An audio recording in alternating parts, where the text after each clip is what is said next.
मुख्यमंत्री आवास से इस वक्त ये बड़ी खबर है। सभी मंत्रियों को मुख्यमंत्री आवास पर बुलाया गया है। सभी मंत्रियों को 8:30 बजे सीएमआर बुलाया गया है। कुछ बड़ा फैसला हो सकता है मुख्यमंत्री आवास पर। मंत्रिमंडल फेरबदल को लेकर भी चर्चा शुरू हो चुकी है और अभी ये तय नहीं है कि कैबिनेट मीटिंग है या सामान्य मीटिंग। इसे लेकर कुछ पुख्ता जानकारी नहीं है कि जो बुलाया गया है सबको 8:30 बजे एकत्रित होने की बात कही गई है, ये कैबिनेट मीटिंग है या सामान्य मीटिंग रखी गई है। लेकिन मुख्यमंत्री आवास पर मंत्रिमंडल फेरबदल को लेकर भी चर्चा शुरू हो चुकी है। तो बड़ी और अहम खबर मुख्यमंत्री आवास से आ रही है। सभी मंत्रियों को बुलाया गया है मुख्यमंत्री आवास पर।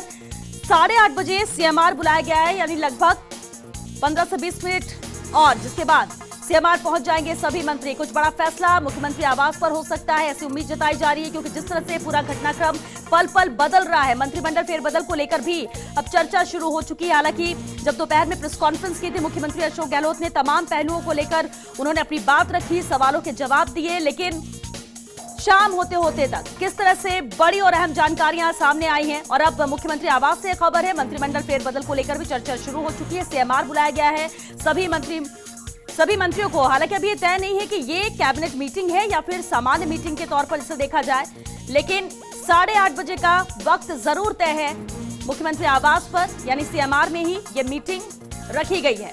ये कैबिनेट मीटिंग भी हो सकती है, ये सामान्य मीटिंग भी हो सकती है, लेकिन सभी मंत्रियों को बुलाया जरूर गया है। 8:30 बजे सीएमआर पहुंचने के इन्हें निर्देश दिए गए हैं और ज्यादातर जो मंत्री हैं वो अपने आवास से निकल भी चुके होंगे, रवाना भी हो रहे होंगे। 8:30 इन्हें पहुंचना है सीएमआर, क्योंकि बेहद अहम मीटिंग, जिस तरह से ये पूरा घटनाक्रम आगे बढ़ रहा है। एक तरफ हमें गुड़गांव से जिस तरह से जानकारी मिल रही है बाड़ेबंदी को लेकर, विधायक एकजुट यहां पर हो रहे हैं और ऐसा ना हो, शायद यही तस्वीर राज्यसभा चुनाव के पहले बनती जिसे फेल किया था मुख्यमंत्री अशोक गहलोत ने। और हर एक विधायक का एक ही बात कहना था कि हम सब एकजुट हैं, एक साथ हैं। और राज्यसभा चुनाव में जो मतदान हुआ उससे कोई असर भी इसका नजर नहीं आया कि कहीं कोई टूट फूट हुई हो। हाँ, बीजेपी का खुद का एक वोट जरूर यहां पर रिजेक्ट हुआ था, लेकिन कांग्रेस जो दावे कर रही थी वही उतने ही वोट यहां पर सामने भी आए और सब कुछ सामान्य रहा। लेकिन उसके बाद भी कहा गया था कि ये पूरा जो घटनाक्रम है, जो कुछ हुआ, ये 19 तारीख में शांत होने वाला नहीं है। और चलिए इस पूरे मसले को लेकर क्या कुछ कह रहे हैं विधायक संयम लोढ़ा, उन्हें सुनते हैं। लेकर के सबसे बात कर कोई भी निर्णय करते हैं, तो ये उसी प्रक्रिया का हिस्सा है ये। क्या आपके पास ऐसा भी इनपुट आया है अंदर से कि कुछ विधायक दिल्ली गए हुए हैं क्योंकि आप लेट? नहीं, ऐसा कोई इनपुट नहीं आया। क्या आप लोगों ने निर्दलीय विधायकों ने समर्थन के पत्र नए सिरे से सौंपे हैं? नहीं, हमारे तो समर्थन जिस दिन से विधायक बने उस दिन से समर्थन ज्ञात ही है, उसमें हमें तो सूचित करने की भी आवश्यकता नहीं है और नए सिरे से कोई देने की आवश्यकता नहीं है। मौजूदा परिस्थितियों में जो लोग पूरी दृढ़ता के साथ खड़े रहे हैं उनके बारे में माननीय मुख्यमंत्री जी को पता है। Thank you. तो ये थे संयम लोढ़ा को आप सुन रहे थे। हालांकि उन्होंने ये जरूर कहा कि ऐसी कोई जानकारी उनके पास नहीं है कि बाड़ेबंदी की जा रही है गुड़गांव में या विधायक 17 से 18 विधायक वहां पर पहुंचे हैं, ऐसी कोई जानकारी नहीं है। लेकिन हाँ, सीएमआर में जरूर सभी मंत्रियों को बुलाया गया है। 8:30 बजे कुछ बड़ा फैसला हो सकता है मुख्यमंत्री आवास पर। मंत्रिमंडल फेरबदल को लेकर भी चर्चा शुरू हो सकती है। हालांकि आज भी सवाल पूछा गया था कि मंत्रिमंडल फेरबदल को लेकर बड़ी सुखबुगाहट है, ये कब तक हो सकता है। मुख्यमंत्री का कहना यही था कि जल्द होगा, जैसी भी जरूरत पड़ेगी तो। लेकिन फिलहाल अभी जिस तरह से ये मामला है, जिस तरह से बीजेपी आरोप प्रत्यारोप का दौर बीजेपी के साथ जारी है, जिस तरह से वो अस्थिर करने की कोशिश सरकार को कर रही है, उसे लेकर भी हमारी पूरी सरकार एक तरह से लड़ रही है। दूसरी तरफ कोविड से लड़ाई यहां पर जारी है और ऐसे में बीजेपी सरकार को अस्थिर करने की कोशिशों में लगी हुई है, लेकिन उसके मंसूबे में वो कामयाब नहीं हो पाएगी, मुख्यमंत्री ने कहा था। लेकिन फिलहाल लेटेस्ट अपडेट ये कि मुख्यमंत्री आवास पर 8:30 बजे यानी कुछ ही मिनटों बाद ये बैठक शुरू हो जाएगी। ये कैबिनेट मीटिंग भी हो सकती है, सामान्य मीटिंग के तौर पर भी इसे देखा जा सकता है, लेकिन मंत्रिमंडल फेरबदल को लेकर चर्चा जरूर शुरू हो चुकी है और इसे लेकर भी यहां चर्चा होगी। इस लिहाज से देखा जाए बेहद अहम बैठक। हालांकि कहा जा रहा है कि इस मीटिंग में कोई बड़ा फैसला भी लिया जा सकता है, लेकिन दूसरी तरफ गुड़गांव में 17 से 18 विधायकों की बाड़ेबंदी की बात कही जा रही है। करीब 25 विधायकों के ठहरने का इंतजाम वहां पर किया गया है।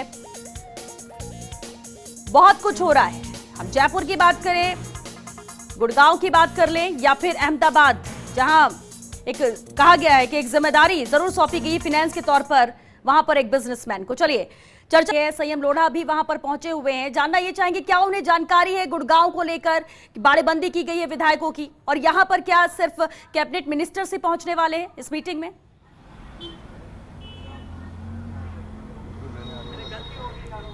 बिल्कुल, देखिए आज पूरे दिन भर से मुख्यमंत्री आवास पर राजनीतिक सरगर्मियां हैं वो तेज़ है। कई विधायक हैं वो मुख्यमंत्री से मिले हैं, मंत्री हैं 1 दर्जन के लगभग वो मुख्यमंत्री से मिले हैं। और अब की जो बड़ी खबर है करीब 8:30 बजे मुख्यमंत्री आवास पर तमाम मंत्री मौजूद रहेंगे जो जयपुर में उपलब्ध है, उनसे चर्चा होगी।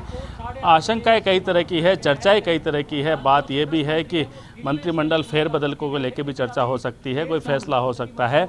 लेकिन जिस तरह से लगातार घटनाक्रम बदल रहे हैं उनको देख के लगता है कि आने वाले कुछ घंटे हैं वो राजस्थान की राजनीति के लिए काफ़ी अहम है। इस बीच संयम लोढ़ा जो सीनियर विधायक है, निर्दलीय विधायक है, अशोक गहलोत सरकार को समर्थन दे रहे हैं, वो भी दूसरी बार आज मुख्यमंत्री आवास पे आए हैं मुख्यमंत्री अशोक गहलोत से मिलने के लिए। कई विचार विमर्श हुआ है, मंथन हुआ है, क्योंकि 3 निर्दलीय विधायक हैं, उनके नाम एसीबी की जो पीई है उसमें आए हैं। ऐसे में मुख्यमंत्री भी सभी विधायकों की नब्ज टटोल रहे हैं और उसी क्रम में तमाम विधायक यहाँ मिले हैं। संयम लोढ़ा हमारे साथ मौजूद हैं, उनसे बात करते हैं। संयम जी, दूसरी मुलाकात आज दिन में आपकी, क्या नब्ज टटोली जा रही है मुख्यमंत्री के द्वारा? नहीं, नब्ज नहीं, जो नए तथ्य सामने आए हैं उसके संबंध में हम सब ने माननीय मुख्यमंत्री जी से कहा है कि पैसा लेना और देना दोनों अपराध है। जिस किसी ने भी ऐसा आचरण किया है सख्त कार्रवाई होनी चाहिए। और भारतीय जनता पार्टी पूरे देश के अंदर जिस ढंग से लोगों की आस्था प्रजातंत्र पर से खरीद फरोख्त के जरिए डिगा रही है, लोगों का भरोसा फिर से बहाल करना आवश्यक है। और ये तभी संभव है जब जो पब्लिक मैंडेट पब्लिक ने दिया है उसके अनुसार शासन चले। इसी संबंध में उनसे कहा। तो आपने अपनी रणनीति बनाई है, आपने जो समर्थन के प्रति या मुख्यमंत्री प्रति आस्था है फिर से व्यक्त की है, बताया है। लेकिन चर्चा जो है वो राजस्थान से बाहर भी है। कहा जा रहा है कि मानेसर में कुछ हलचल चल रही है, आपने भी ऐसे इनपुट है वो दिए हैं, कुछ आपके भी आए हैं चर्चा में से? जब जिस रूप में प्रयास भारतीय जनता पार्टी के द्वारा किए जा रहे हैं तो ये निश्चित है कि जिस अन्य राज्यों के अंदर इस तरीके की व्यवस्था तोड़फोड़ के जरिए लोगों को उठाने की भारतीय जनता पार्टी कर रही होगी तो आपकी सूचना भी सही हो सकती है।